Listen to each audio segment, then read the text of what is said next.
Hi, fantasy readers. This is Corinne Norton, your fellow bookbinger, and you are listening to the Finding Fantasy Reads podcast, where you can test out a new fantasy story every single week to find your next favorite author. You'll want to stick around for today's story if you like young heroes, dragons, and the faintest of Christmassy vibes. It's written by Nicole DragonBeck, who claims to be part dragon and part hobbit. She's a lover of dragons, coffee, and chocolate, and is a provider of magical diversions and portals to new worlds, also known as a fantasy author. She also enjoys cooking and listening to music, and can often be heard fiddling on a keyboard or guitar. Today's narrator is Paeter Frandsen, host of Christian Geek Central. Stick around to the end or check out today's show notes to see where you can find more from both the author and the narrator. For now, please enjoy The Boy Who Cried Dragon by Nicole DragonBeck.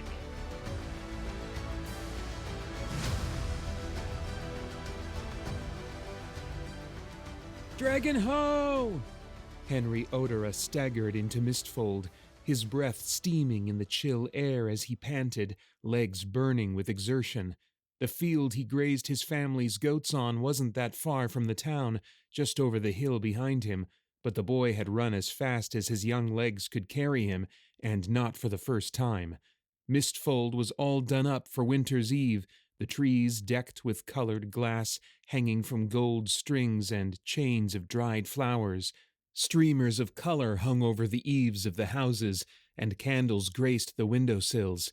Henry noticed none of the pageantry, eyes wild as he rounded the corner of the first house, legs pumping to send him through the town as if a pack of ravenous wolves was on his heels. "Dragon ho!" he cried again, his voice breaking. He skidded on a patch of cold mud, still ringed by the last traces of ice not yet banished by the dawn, but the boy managed to keep his balance and made his way for the square and the marketplace with a second wind. Before he made it a dozen steps, someone stepped into his path, and he bounced back, falling to the ground. He groaned and pushed himself up with a grimace. His blue breeches were covered in mud, and his shoulders sagged at the thought of explaining it to his mother, who would not be happy. A shadow fell over him, and he looked up to see Jack Bremen and his small yet bothersome gang.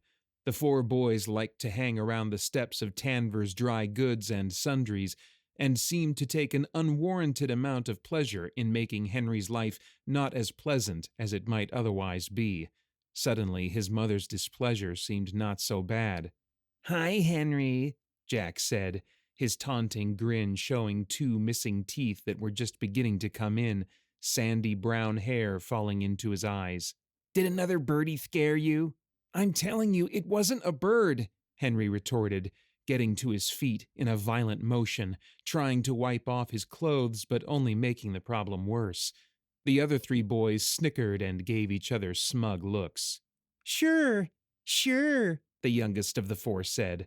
Morty Hammerton, who was only a few months older than Henry, but still smaller in size, rolled his eyes. "I'm telling you, I saw it," Henry insisted. "It was a dragon." An older boy, whose name Henry had forgotten or never bothered to learn, sneered. "Oh yeah? How come we didn't see anything?"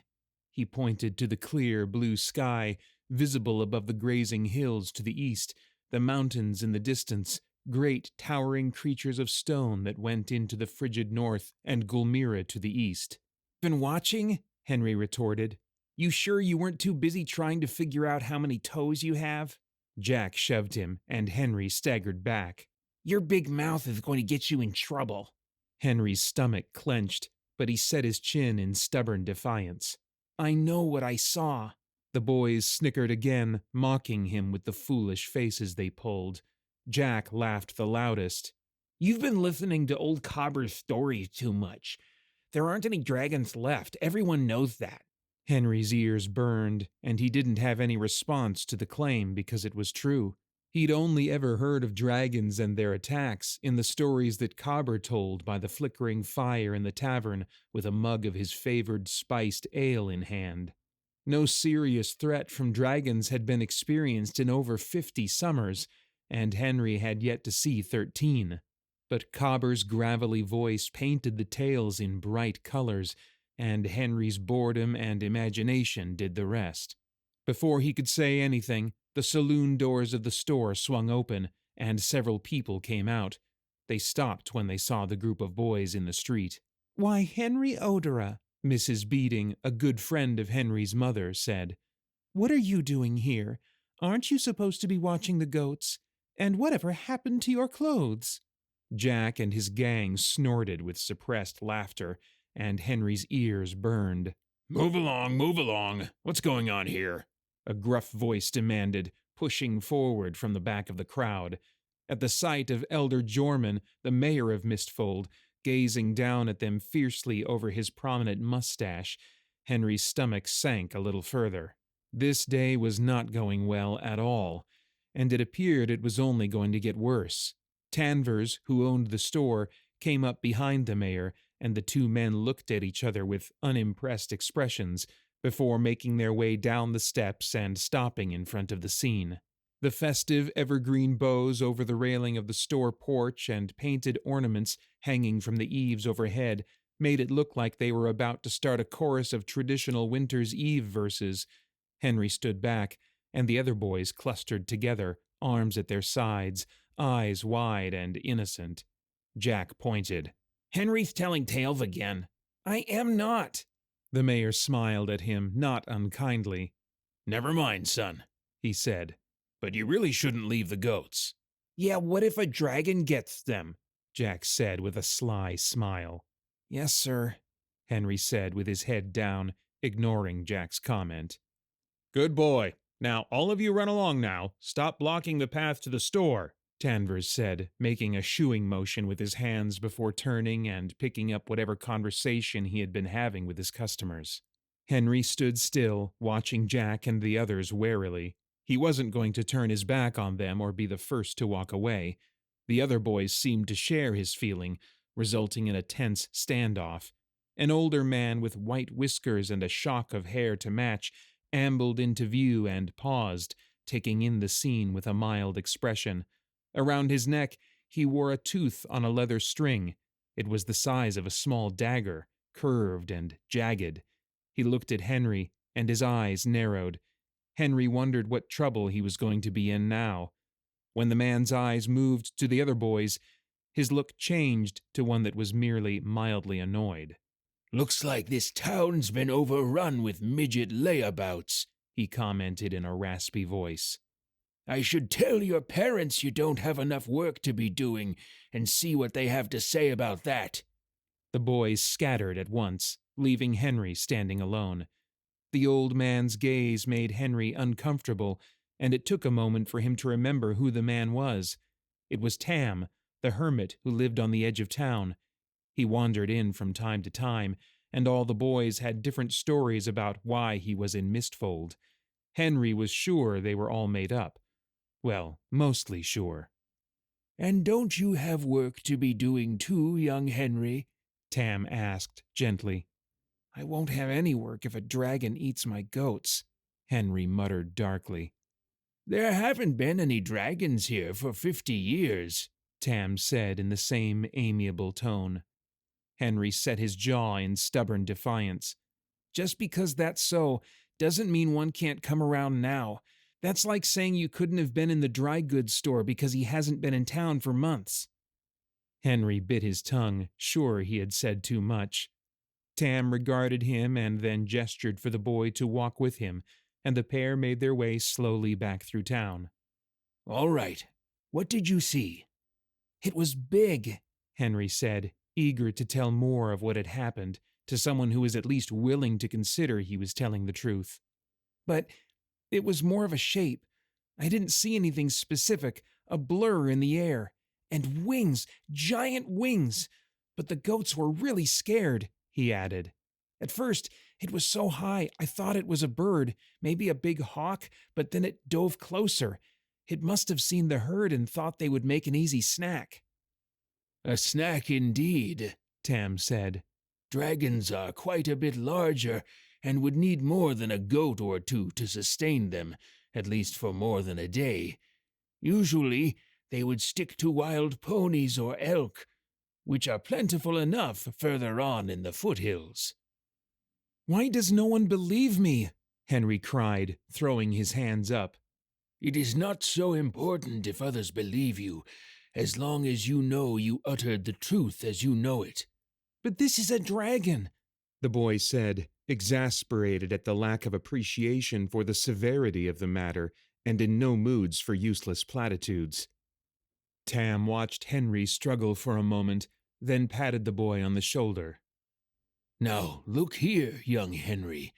Adventure might seem like a fine thing, especially when you're sitting with no one but goats for company, but it can be more trouble than it's worth. What would you know about it? Henry grumbled. I've done my share of goat tending in my time, Tam said with a kindly smile. And my share of adventuring. Henry looked at him, wondering what he could possibly mean by adventuring, but he kept his mouth shut and didn't argue, even though he was sure that he and Tam had entirely different definitions of that word. They reached the edge of the village, and Tam looked down at him, though Henry kept his eyes steadfastly on the great wreaths on either side of the small gate of Mistfold that stood open and welcoming. Put your herd to rest, Henry Odera. It's not such a bad thing, and some would even say it was a noble calling. Who? Henry said, raising his chin in challenge. Those who enjoy cheese, Tam said, leaning on Henry's shoulder heavily to turn around. Henry watched the old man amble back through Mistfold, whistling an old hunting tune, before he wandered back towards the grazing field, thoroughly despondent. His eyes kept moving to the sky, searching for the fleeting shape, but the stretch of blue above him was as clear and empty as anyone could hope for on a late autumn day. The herd greeted him with disinterest, no trace of their earlier distress in evidence. The last rays of the sun warmed his neck as he thought about Tam's words. A brown goat with 3 white dots on her side Henry had named Daisy came up and butted him in the leg. He reached down and scratched between her stubby horns. The goats had come out and were frolicking with usual abandon, and none appeared to be missing, so Henry sat down with a resigned thump, took up a twig, and began to dig in the fresh dirt. The goats wandered around him, oblivious of his dilemma or frustration. Maybe he should create a commotion, bring everyone to the field and make them watch to see what he kept seeing. He could set the field on fire. That would work. His lips twitched up in a smile as he thought of the reaction that would cause. To add a kind of poetry to the idea, he could set some singed bramber moss around. The moss would create smoke which burned the throat and eyes and had an acrid smell that Henry was fairly sure was close to the pungent dragon flame Cobber described.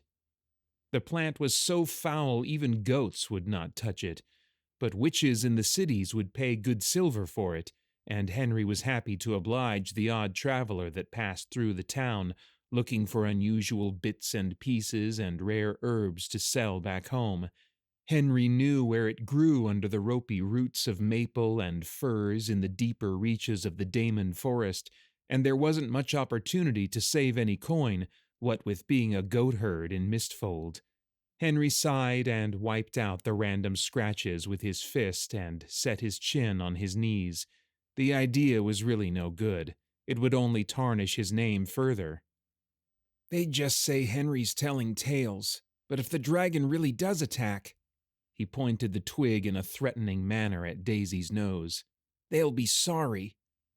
She looked at him, jaws moving as she chewed grass in an unconcerned manner, as if to say, "What are you going to do about it anyway?" Henry sighed. Daisy had a point. What would he do about it? He was just a young goatherd. No one paid the slightest attention to anything he said. The sun crossed the low zenith and moved lower, and Henry decided it was time for lunch. It would take his mind off the morning's disappointing injustice. He pulled out cheese and bread and a crisp apple his mother had packed for him this morning and nudged Daisy's nose out of his food. As he finished the last bites of the crust and stood to throw the apple core into the middle of the field, a faint whistle and a gust of wind that blew his brown hair into his face and nearly bowled him over was the only warning he got before a splintering crash that showered him with shards of wood and dirt. The goats bleated and bounded in all directions. Henry coughed, choking and peering into the cloud of dust particles in the air. With ginger steps, he went closer. A shape heaved in the shadow of the trees at the edge of the field, and Henry's blood turned to ice when gleaming gold eyes fixed on him. Henry stood frozen, indecision holding him fast.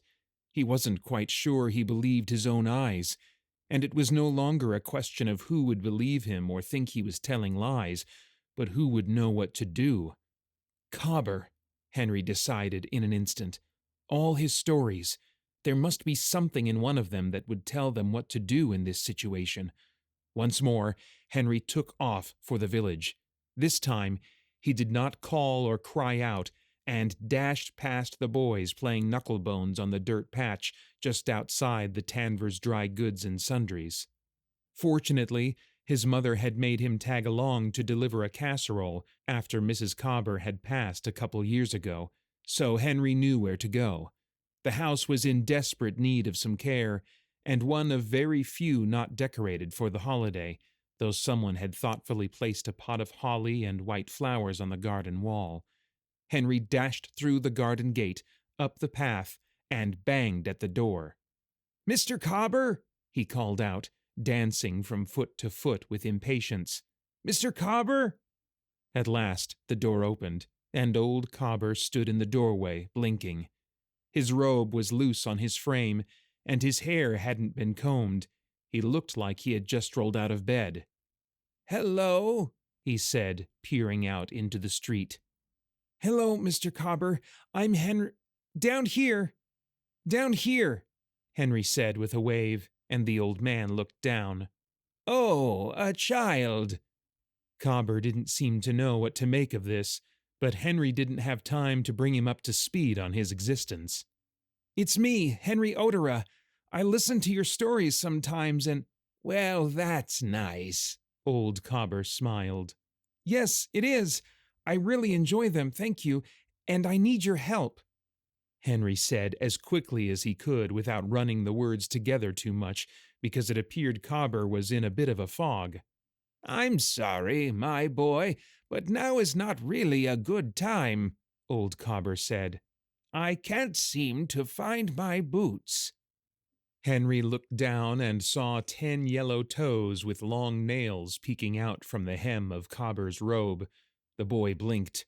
In the grand scheme of things, finding an old man's boots was the least of his worries, but he needed Cobber's full attention. "Right," Henry said. I can help you look." "Can you?" The man looked so hopeful that Henry couldn't help but nod and allow himself to be ushered inside. Inside, Cobber's house was as messy and dilapidated as the outside. The storyteller wandered through the rooms aimlessly, and Henry followed behind. The curtains were drawn, and in the dim light, all the furniture and piles of things looked just like everything else. Henry would have lit a candle, but only nubs of wax remained in the holders. He glanced into the back room and saw the boots sitting at the foot of the bed, where any good pair of footwear should go, and be easy enough to find. Henry's spirits sank as he realized that old Cobber may not be as much help as he'd hoped, full attention or not. He went over and retrieved the boots, holding them out to old Cobber. "Thank you, my boy, but tell me, why are you handing me my boots? Did I have you shine them?" Henry shook his head.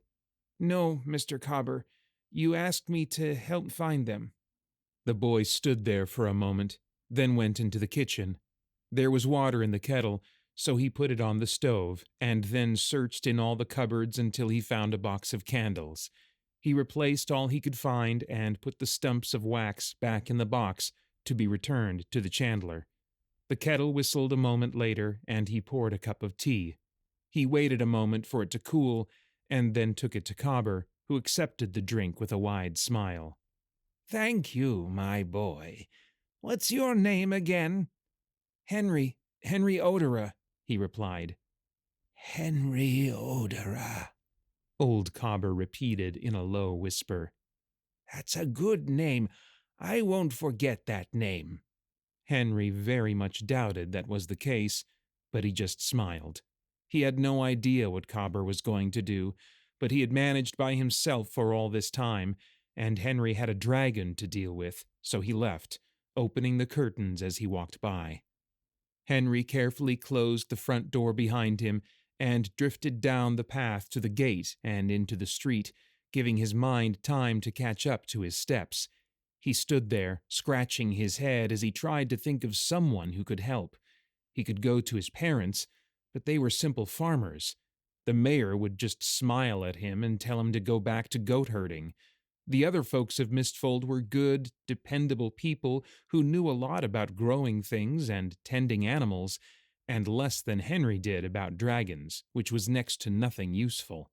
Henry's mind went to Riverfell, the closest village, and if anyone there was a good choice.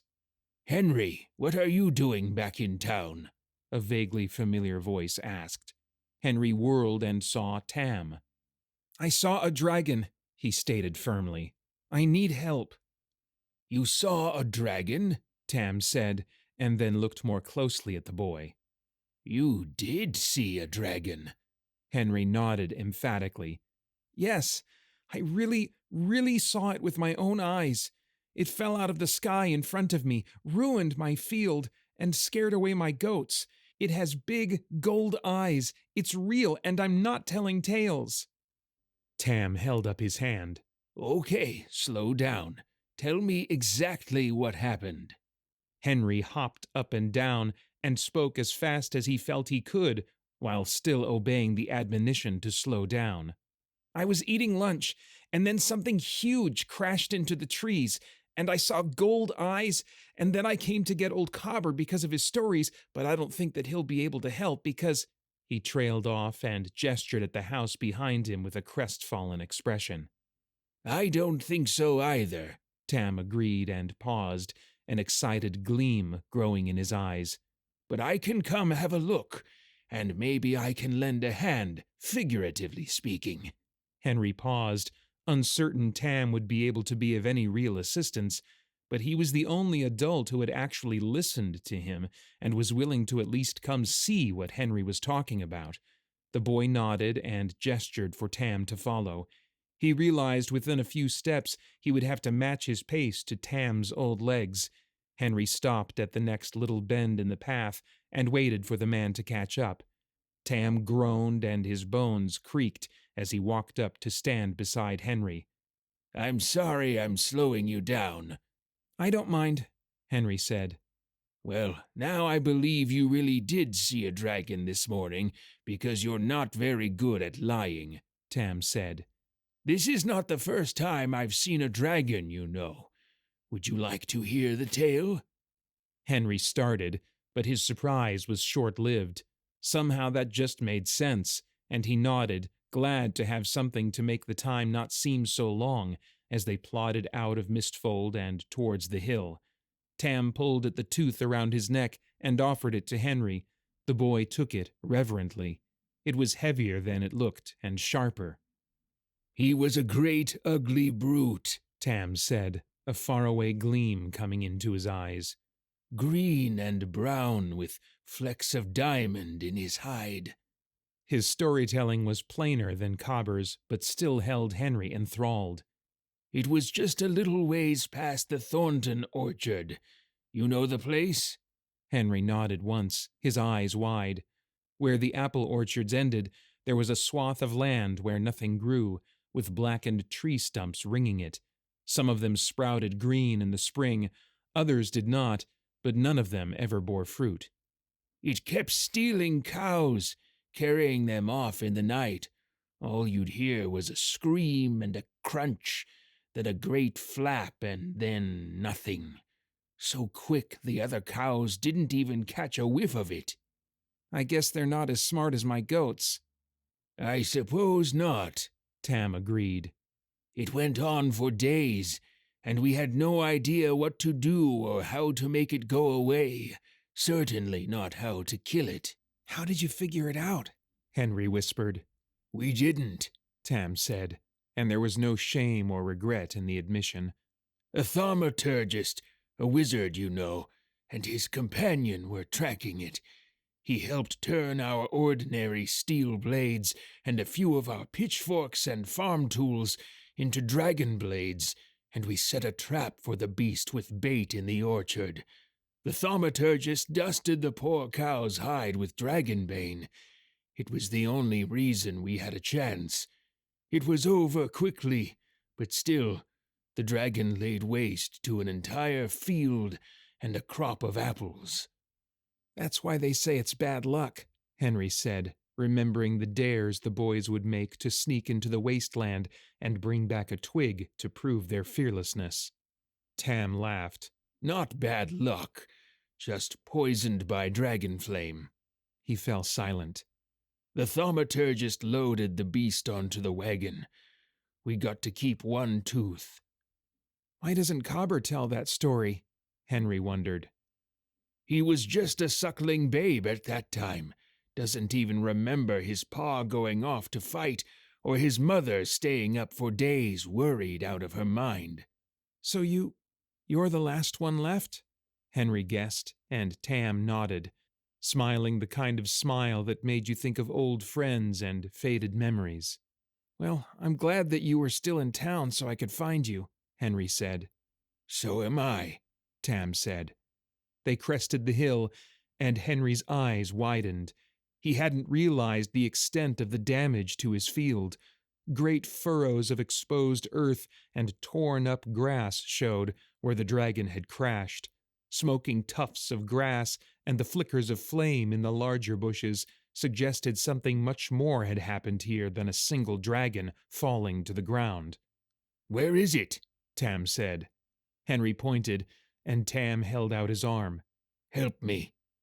Henry took the old man down and helped him cross the now uneven grass with careful steps until they stood before the thicket. Gold eyes blinked and disappeared, and the massive bulk shifted, breaking more saplings. Tam stood for a long moment, a quiet reverence on his face. Henry fidgeted beside him. Well, the boy ventured, what should we do? She's injured, Tam said in a soft voice. She? Henry asked. Something in the eyes, Tam explained in a soft voice. She can hear us. Henry, being at the core a prey animal, found this very disconcerting. He stood close to Tam, and from this vantage point drank in the sight of the creature with not a small measure of vindication. Telling tales indeed. This isn't a dragon proper, Tam said after a moment. Not like the dragons in most of the tales, you know. What? Henry almost shrieked, his indignation overcoming his fear. This is something much more special. A Drakosthan, as they call themselves. A cousin to the Durkosthai, what you know as a dragon. And she needs help. It is not I who requires aid, the dragon rasped, and Henry thrilled at the sound he would not forget until he was older than Tam. The creature took a labored breath and tried to turn onto her other side, but only managed it halfway before she fell back with a sharp cry. Now Henry saw the tear along her ribs, blood seeping from the gash beneath her wing. What did that? He whispered. The Durkosthan your companion spoke of. I drove him off, but in not too long he will return, and your village will not be able to fend him off. Why? Henry said. Why would he come and attack us? We haven't done anything to him. Tam put a hand on Henry's shoulder. It's a simple beast. It knows only hunger and base emotions. It is slightly more complex than that, but for now the explanation will suffice, the dragon said, and hissed in pain. Henry's face went white. If something could wound the massive creature in front of him, What would it be able to do to Mistfold? "What can we do?" "I will be able to protect you, but not in my current state," the dragon said. "A healer," Henry said at once. "We have to get her a healer." "There's no healer in 100 leagues that knows how to minister to her wounds," Tam said. "She needs a witch." Henry frowned. The nearest city was a full week's journey, and he wasn't even sure there was a witch there, or if there was, how to find her. Henry looked at Tam and was relieved to see that the old man did not appear to share the hopeless feeling Henry did. "You know a witch?" Henry asked, wondering how much more story-like this day could get. "And she'll come here and help?" "I do, and I believe so," Tam said. "I will go to her as fast as I can and prevail upon her to help." The dragon spoke again. Her voice was stronger now and compelling. "The Drakes Thigh and the Coven are brethren in fire and air, so invoke this on my behalf." Tam nodded at the dragon. "And what should I do?" Henry asked. "Stay here and tend—" Tam looked at the Drakesthan, his silence a respectful invitation to provide a name of address. "Shavelin. Tend Shavelin. Get her water and a blanket." Henry nodded, his mind struggling to comprehend how that would help the dragon when she had such a grievous wound, but trusting the old man knew what he was talking about. Tam looked at the sun and then set off as fast as his old legs could carry him. Henry watched the dragon breathe, worried if he walked away, the motion would cease. "Go," the dragon said. "I promise I shan't die before you return, and—" Henry looked up expectantly. "Bring the sword." Henry blinked, and understanding dawned. Tam had been allowed to keep one more thing, in addition to the tooth he wore around his neck. Henry nodded, then took off for the village, and was halfway there before he remembered he didn't know where the dragon blade was. No matter, he would figure that out later. First thing was to get the provisions for the dragon as fast as he could and get back to her. He ran to his house and took the blanket from his bed, threw it over his shoulder, and then went outside to draw a bucket of water from the well. He was nearing the gates before he remembered he was supposed to get the sword.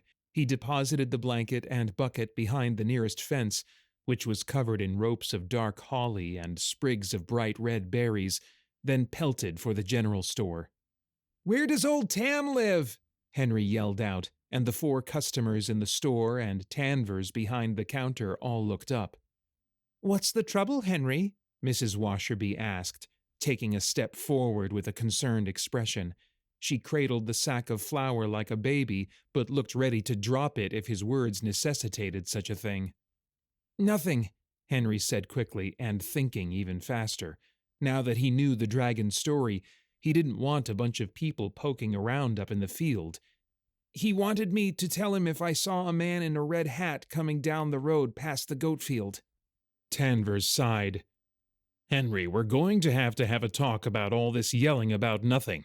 Someone is going to have an attack of nerves on account of it." Henry bit back a hot retort and simply nodded. "I'm sorry. I'll stop yelling, I promise. Where is Tam's house?" he asked. Tanvers gave him a squint eye, then gave in. "Old Tam lives in the forest, near the lake." Henry's heart sank. That was much farther than he'd thought. He remembered at the last instant to thank Tanvers, and ran for the trees beyond the edge of town. Tam's house was small and well kept. A pot of yellow doorway flowers stood beside the door, and the only touch of Winter's Eve merriment was a little carving of a deer and a rabbit presenting a cake, hanging from the knocker. Henry paused outside the door, fully aware of the impropriety of entering someone's house without their permission, but as lives were at stake, he took a deep breath and pushed the door open. "Where would I keep something important?" Henry thought. "Possibly the most important thing I own? In the bedroom." He went to the back room, which was shrouded in the dark corner, walking with careful, respectful steps to appease any house spirits who may have been offended by his intrusion. The room was as neat as the rest of the house, but more belongings graced the space. A woven rug trimmed in gold fur sat on the polished wood floor. A painting of a much younger Tam with a woman and 3 children hung beside a mirror, and a chest, which appeared to be made of bleached bone, sat at the end of the bed. Henry knelt and gingerly lifted the lid. A faint tingle in his fingertips told him this was no ordinary chest, but it held perfectly ordinary things: a length of coiled rope, a blanket, a tarnished pewter tray, and another photo, this one of a man and an elf, in a wooden frame inlaid with green and white gems. Henry closed the lid, then crawled forward to peer under the bed. All he saw was a pair of slippers. He got to one knee, and the floorboard under his foot shifted with him. In a moment, he had pried it up and reached into the dark space it concealed. The sword was heavy and encased in a simple leather scabbard. The hilt was plainer than Henry thought a dragon blade should be. He sat with it across his lap, wondering if he dared to pull it out. That wasn't right, he decided, and stood, and tried to figure out how to carry his prize. The blade was almost as high as he was, and the scabbard had a strap, but it was meant for a much taller man to wear on their back. Henry struggled with it for a moment, putting it over his shoulder, but it dragged on the ground behind him, even when he hefted it as high as he could. It was the best he could do, and Henry left. The blade on his back, banging into the back of his knees with every step, forced him to slow to a jog. As he neared the outskirts of Mistfold, he saw a familiar sight, and he slowed, his heart racing from both exertion and apprehension. The boys walked up to him. They must have followed him from Tanver's store, and Henry cursed himself for being so blinded so as not to think of it. "What do you have there, Henry?" one of them called out. "Nothing," Henry said, turning slightly to shield the sword from view. The boys snickered, and Jack stepped forward. "Nothing is taller than you are. Show us what you've got." Henry scowled. He didn't have time for this. "Get back," he warned. "Or what?" Henry shrugged the scabbard off his shoulders and wrapped his hand around the hilt of the sword. "You shouldn't have that," Jack said, taking an involuntary step back. "And you shouldn't be bullying me," Henry said fiercely. "And I think you ought to stop right now." "I don't have to listen to anything a goatherd says," Jack shot back. When Henry pulled the blade from the scabbard, it made barely a whisper against the leather, but all the boys froze. He had to shake the scabbard off the end of the blade because his arms weren't long enough, but the cumbersome movement did little to dispel the effect the blade had. It was an unimposing gray color, and seemed reluctant to reflect the light, though it shone with a light that seemed to be trapped in the metal itself. "Stealing from old Tam?" one of them said nervously. "He won't like that." "It isn't stealing if I have permission," Henry said, pleased his voice was steady, though his heart was pounding in his throat. "Tam didn't say you could," the oldest boy said, but the uncertainty in his voice was plain. "You're right, he didn't," Henry agreed, "but Shavelin did." "Who's that?" "My new friend," Henry said, "and if you don't get out of my way right now, I'll set her on you, and you'll be sorry then. Just wait and see."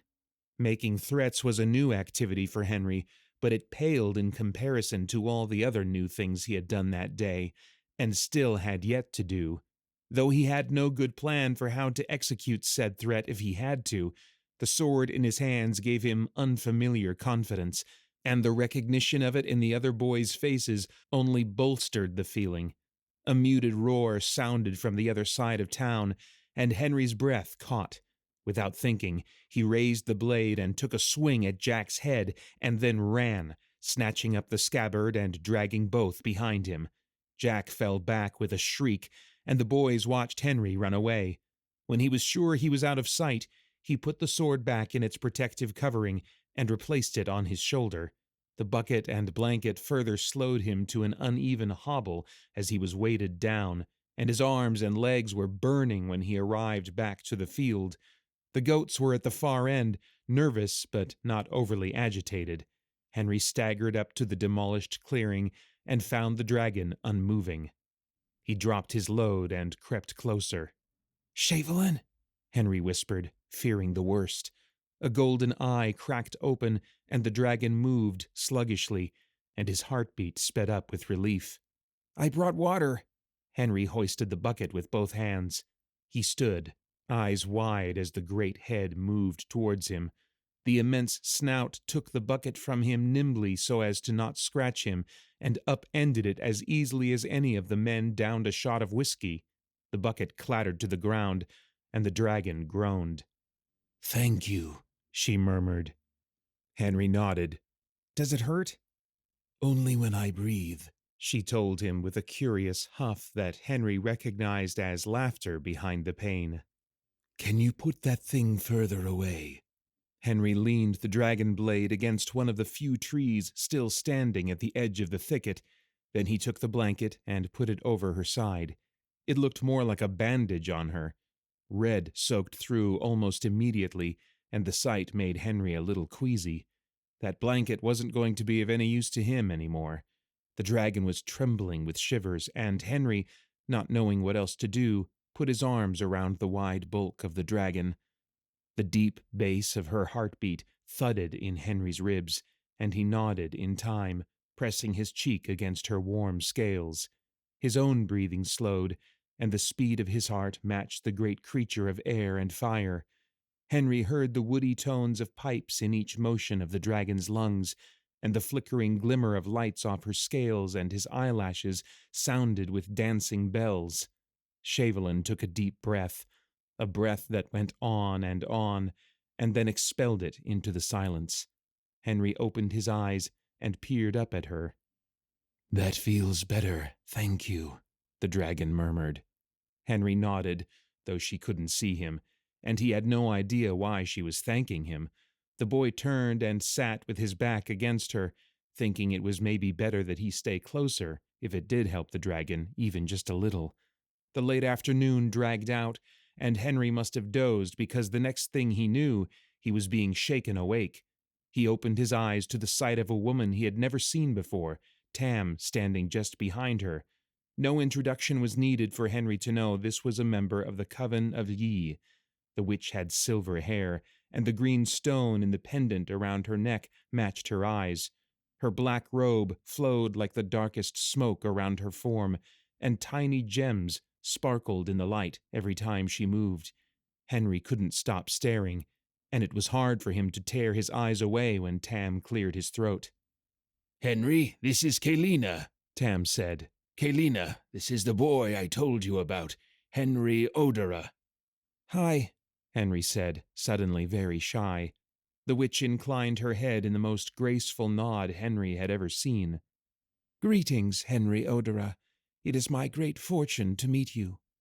Henry stood quickly and gestured to Shavelin, too overcome to speak. The witch knelt beside the dragon and put her pale hand on the scales. She pulled away the blood-soaked blanket and frowned, then glanced up at Tam. "This is much less serious than you led me to believe," she said. Tam looked closer and blinked, bewildered. "I'm sure I recalled it to be worse." The witch's eyes narrowed, and she turned her gaze on Henry, who squirmed under the piercing question in the emerald depths. "Did you do something, Henry?" she asked, taking care to emphasize his name with gentle concern. "I didn't mean to," Henry said, shuffling his feet. She was bleeding so much." "You did nothing wrong," Kaelina assured him. "You helped him more than I can say." Henry swelled with pride at the words of praise. Receiving words of gratitude from both a dragon and a witch in a single day was more than he could have ever dreamed, and he was sure he could die happy now. Then the witch's eyes fell on the sword nearby, and she rounded on Tam. "Tam Silverbrim, what is the meaning of this?" she demanded. "What is that thing doing here?" "I'm not quite sure I can say, as I thought it was safely tucked away in my house, but I know who might be able to shed some light on the matter," Tam replied dryly, and arched an eyebrow in Henry's direction. "I asked him to bring it," Shavelin spoke up. If ire is necessary, you can direct it at me." "Why would you ask that?" Kalina said. "Surely you must know it cannot be helping you heal." "I know that," the dragon said, "but it will keep him away, like a fire keeps away wolves, and allow me to heal for as long as possible." "Very well," the witch said, though she still clearly disapproved. "Henry, please go hold that thing and keep it quiet." It was an odd request, but Henry obeyed without thought, sitting down and cradling the dragon blade on his lap. The witch pulled items from her dress with sure, deft motions, more things than she could possibly fit inside any pockets. Henry had no idea what the things were, but he eagerly drank in the sight of the vial of yellow powder, the pair of strangely shaped rocks, and a silver needle and thread. Kalina worked quickly and effectively, her calm demeanor never wavering. The yellow powder sang with silver light, winding around the wound in Chevelin's side, pulling away the shadows that hid behind the face of the world. After she sharpened the needle against the stone, which was made of a different kind of music, she stitched the wound up and pressed a real bandage over it. The dragon remained silent and stirred only when the witch stood. "Thank you," she said. "That feels so much better." "It is my pleasure to serve my kin in fire and air," Kalina bowed her head. She walked away with Tam, and the pair shared a few words Henry didn't hear. Chevelin pulled her legs under her, looking like a giant, scaly cat, and breathed easier. She opened one eye and glanced at Henry. "The witch is telling your friend about how you helped me," the dragon said. "I still don't know what I did," Henry admitted. "That doesn't diminish your action or aid." The dragon smiled at him, the hint of her sharp teeth somehow no longer frightening. "You'll be able to protect Mistfold from the other one?" he asked. "I believe so," Chevelin nodded. "What will you do?" "I will attempt to drive him away, herd him north where he can do no harm, or I will have to kill him." The sorrow in the last part of the statement touched Henry for reasons he couldn't explain. "Will you use the sword?" Chevelin laughed. "I have no need of that. I have blades of my own." Tam and the witch came back, and the old man looked at Henry with a different expression. "I have decided to stay," Kalina announced. "I do not mean to sound like a dark cloud, but it is likely you will need my skill again." The dragon nodded, and a certain relief showed in her eyes. "Thank you." "You should go home to your parents," Tam told Henry. "But," Henry began. "I know you want to stay here and help," Tam smiled. "but your parents will worry." Henry stayed where he was, trying to think up a compelling reason. "She will be here in the morning," Tam said gently. "I will stay and watch over her." Henry finally nodded and handed over the sword before trudging away. He gathered the goats together, guided his small herd down the weedy trail to Mistfold, and shuttered them in the pen behind his parents' cottage. He forgot about his muddy clothes, but the look on his mother's face when he walked in quickly reminded him, and he tried to come up with a good explanation. To his surprise, she didn't say anything and simply folded him in a tight hug. He wrapped his arms around her and squeezed back. "Go wash up for dinner," she instructed. He ran to the sink and quietly scrubbed his hands and face, then seated himself on his higher-than-normal stool. "You're quiet this evening," his mother noted from her place at the dinner table. "No dragons today?" Henry frowned, stirring the stew in contemplative circles. "I'm just tired, I guess. Something spooked the goats, and I had to run about and fetch them back." "Ah," his mother smiled and passed the bowl of bread to Henry's father, who gave her a significant nod. "Old man Tanvers said you caused quite a stir this morning, calling for Tam." Henry said, and shoved a mouthful of meat and vegetables into his mouth to avoid answering. "What's this about a man in a red hat?" his father pressed. Henry swallowed and looked at him with a bright expression. "Nothing. Tam said he would give me a melbor or two if I gave him warning of a man coming along the path." "Did he tell you what for?" "No," Henry said, and shifted in his chair. May I be excused? I think I'd like to go to bed now. Of course. Henry went into his room and remembered that he no longer had a blanket. He tried to invent a story for that too, but couldn't think of one, so he grabbed his bathrobe and curled up by the window, staring out at the starry sky and imagining what Tam, the witch, and Shavelin were doing. Henry was up with the sun and on his way to the fields with his goats, his breakfast wrapped in paper in his pocket, and 2 more for Tam and Kalina. Henry ran up the small rise and beheld the destroyed glade, which was empty.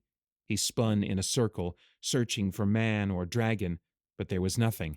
A goat butted him in the side, and he looked down at Daisy. Where do you think they went? He asked. The goat looked at him and flicked her ears back and forth. Henry frowned. Where's the sword? Daisy looked around but offered no good answer. Henry wandered around the field, kicking at the tufts of grass. Tam said he would be here in the morning. The old man had lied and cheated him out of an adventure. The ugly thought made Henry a little sick inside, and he stomped out his feeling on the next clump of grass. Then Henry stopped short. What if Tam was in trouble? What if the dragon had gotten them? Henry shook his head. He couldn't think like that. There must be another explanation. Tam had taken the sword, and even if Kalina was with him, being the old-fashioned and gallant man he was, he would take it upon himself to carry the weapon. Though the old man was taller than Henry, the weight of the blade would be just as tiring for Tam's aging body.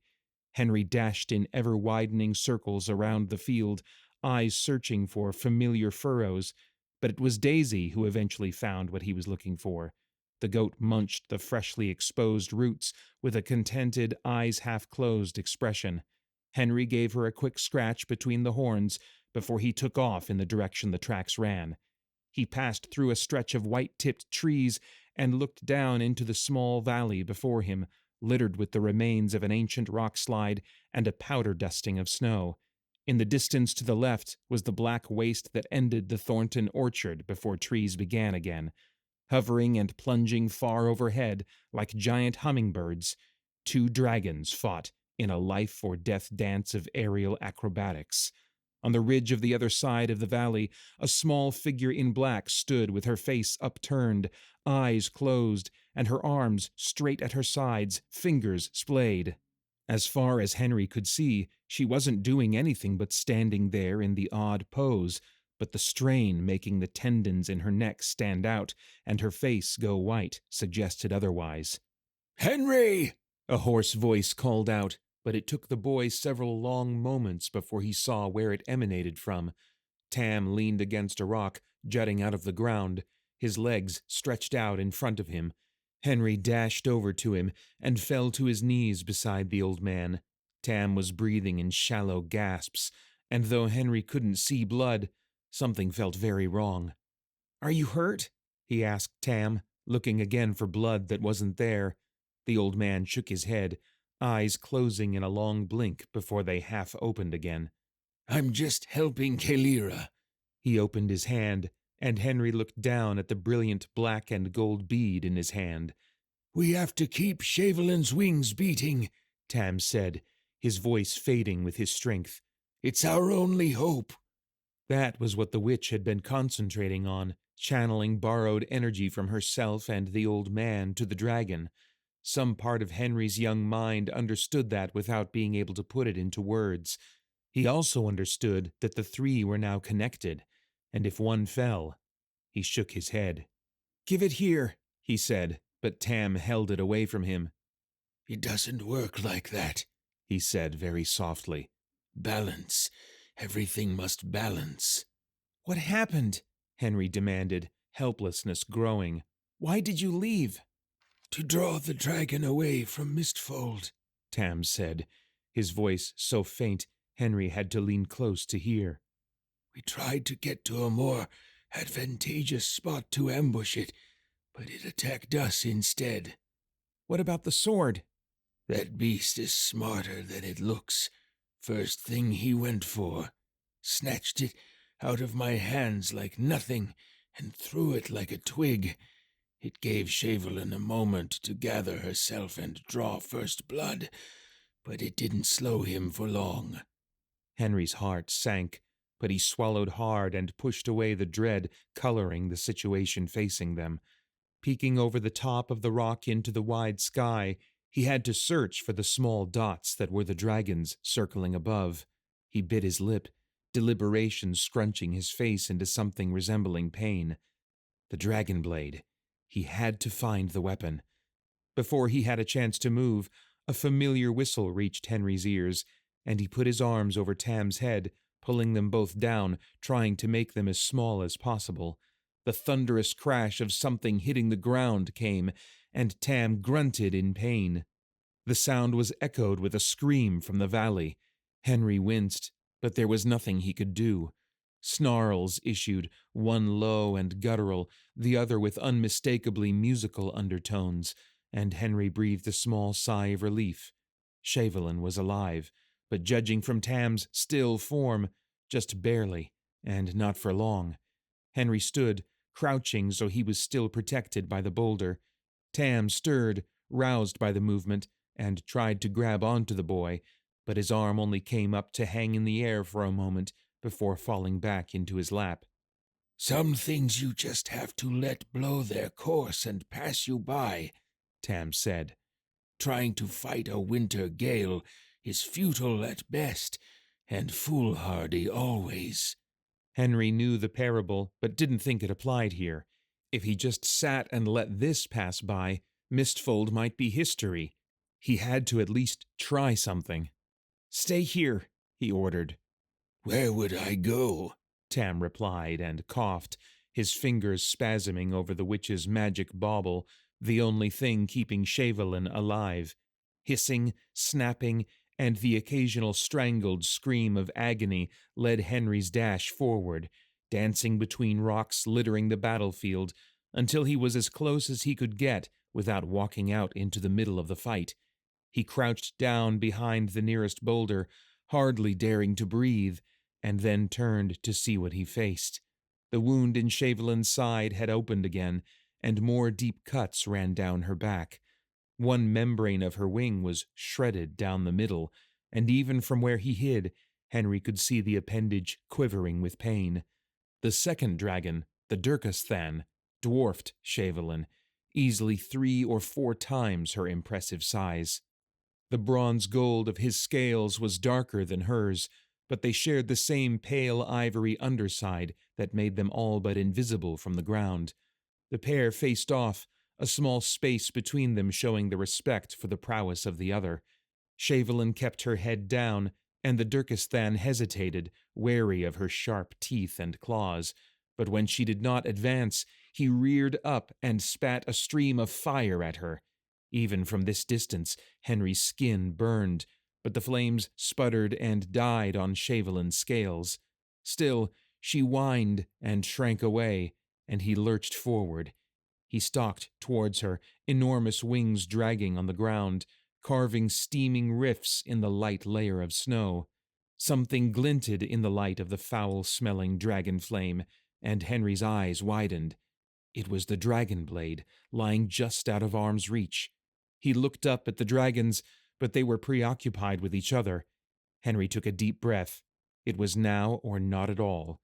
Keeping low, he crept towards the weapon, and when his fingers closed on the hilt, he felt more powerful, less like prey and more like the predator. Still, he had to be careful, and the sword was heavy and far too long for his short arms. The massive tail twitched as the dragon prepared to pounce.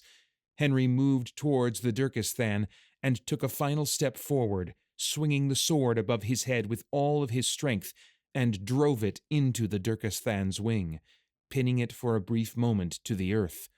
The dragon bellowed and jerked away, its other wing beating against the air, trying to pull its body from the ground. Shavelin saw an opening and struck like an adder, her teeth closing over the Durkasthan's exposed throat. The dragon roared again, thrashing from side to side, Shavelin hanging like a straw doll as she clung on with all her might. At last, the wing tore free, and the dragon spun around, its tail swinging like a club right at Henry. It was like 1,000-pound daisy had come up and butted him in the side, and Henry's body flew across the field. He hit the ground and tumbled several more lengths before coming to rest in a bruised and shaking heap. The ringing in his ears and the metallic taste of blood made it hard to think. Henry tried to roll over, but found he couldn't move his leaden arms or legs. His vision blurred, and warm tears ran down the side of his face, into his ears. He swallowed and wondered if this was what dying was like. A high keening rang in his head, and suddenly it was hard to distinguish color and shape. A cool hand pressed against his forehead, and the world came into sharp focus. The witch and Tam knelt on either side of him. Behind them, the giant gold head of Shavelin grew bigger as she bent down. "How do you feel?" the dragon asked him. "Terrible," he groaned, and tried to sit up. Tam and Kalina pulled him up, and he found he didn't hurt quite as much as he thought he would. Tam looked fresher too, and there was a color in his cheeks. The witch was a bit wan, but her green eyes were as sharp as ever. "What happened?" "He is dead," Shavelin said, mourning in her tone, as well as acceptance of that which must be. "The witch was kind enough to provide us with a healing spell, which is the only reason I am not."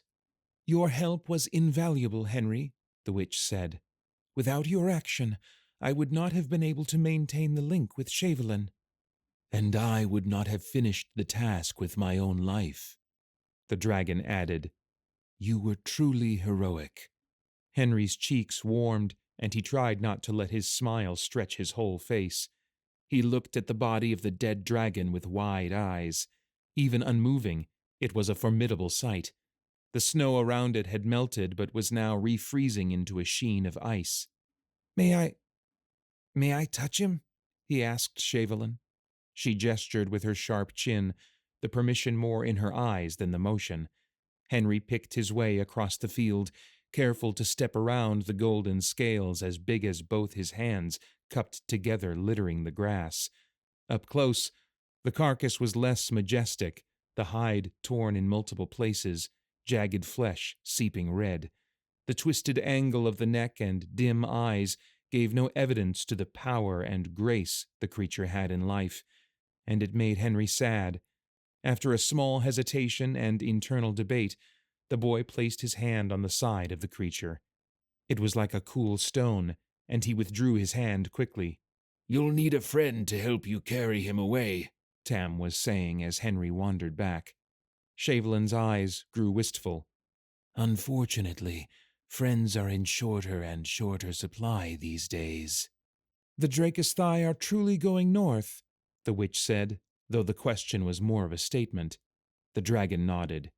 "It's time to return home, they say, and so they are leaving." She did not say who they were, but her tone gave equal measure respect and defiance. The witch bowed her head as if it were too heavy to hold up, and then drew herself up off the ground with some difficulty. "I can help you." "You have done more than enough," Shavelin said. "And yet fire and air call upon me to do more," Kalina said. "Such is the way of the world." Silver thread appeared in her hand as if by magic, and other items followed. Henry drank it in, knowing the end was coming and wanting desperately for the story to last just a little longer. The witch looped the thread around a clear glass bead, a feather, and a small bone that looked like it came from a bird. Lastly, she took a blood-red bead from her belt and broke it to release the fine red powder in a ribbon-like mist. Catching the end of the gossamer flow, she wound it into the string. When she tied the length of the charm around the foretalon of the dead dragon, it shimmered and seemed to fade. Henry's eyes went wide as he saw the ribs and giant dragon heart inside the misty scales and flesh. "You should be able to manage that on your own, at least for a time," the witch said, wiping the sweat from her brow. She teetered, and Tam caught her. The two stood together, bracing against the exhaustion written over their faces. "It will not last long," Kalina prompted. Shavelin nodded and looked down at the three humans. Thank you all for what you did. It is we who should be thanking you, Tam said. Without you, our little town would likely be no more than ashes. I will not see you again, but I am glad to have shared this piece of time with you, the dragon said, and turned without another word to grab the massive carcass and hoist it into the air with labored wing beats. I too should take my leave, the witch said. I did leave in a rush, and I have things to tend to. Tam nodded and stepped back from the mysterious woman. Kalina knelt and looked at Henry with a knowing smile. You are a remarkable boy, Henry Odera, she said. If you ever require my aid, this will lead you to me. She pressed a small, smooth stone into his hand. 3 holes had been worn through the rock, and shapes and scenes moved in the spaces, though they disappeared if he looked too hard. May fire ever light your way, and air guide you true. Thank you, he told her, and she nodded and stood. Goodbye, Tam Silverbrim, she said. I hope your shadow darkens my door soon enough. It would be my great pleasure, Tam said. The old man and the young boy watched the dragons vanish into the setting sun and the witch fade over the horizon. Henry looked up into the empty sky, and the sense that he would never see anything half as wondrous again settled heavily in his chest. He looked up at Tam, and the tears glinting in the old man's eyes said he shared the feeling. The pair stood in silence for a long moment, caught in the last precious moment of what would soon be no more than a fantastic memory, and then Tam blinked, and the spellchantment was broken. Henry stooped and picked up a scale, holding it up to the light of the setting sun, and smiled at the gold gleam. It's not real gold, is it? He asked Tam, looking up for confirmation. It's better, the old man assured him, and Henry tucked it into his shirt, where it fit snugly against his chest. Tam put the sword, secured in the leather scabbard, over his shoulder, and with one last look at the empty battlefield, the pair turned to go. They ambled back towards Mistfold, and rested for a moment on the crest of the closest hill. The color and light in the distance beckoned them home, promising comfort and a warm drink in front of a merry fire, enjoying the winter's eve tradition of family and cheer. And that was a fine place to end a story, Henry thought.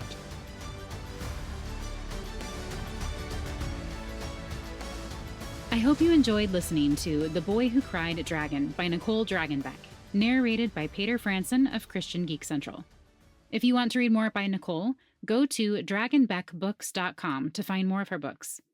Next month, the 7th book in her series, Guardians of the Path, releases, so I'll add a link in the show notes to the first book in the series called First Magic, so you can start reading now and be all ready for that 7th book. If you enjoyed listening to Paeter narrate the story, you might also enjoy listening to his audio dramas at spiritblade.com, or his podcast, Christian Geek Central, where he discusses movies, video games, and all things enjoyed by self-proclaimed geeks from a Christian worldview. If you're all caught up on podcast episodes, or if you're in the mood for something longer, make sure to check out my other podcast, which is a serialized audiobook for my debut novel, Blood of the Stars. Paeter and I are narrating the series, so if you enjoy listening to us on the Finding Fantasy Reads podcast, I think there's a good chance you'll enjoy listening to the audiobook as well. You can find it on all the same podcasting platforms under Blood of the Stars, or you can listen on my website at corinnenorton.com/audio. And along with the rest of the sites mentioned in this episode, I'll have direct links in the show notes. Thank you all for listening, and happy reading.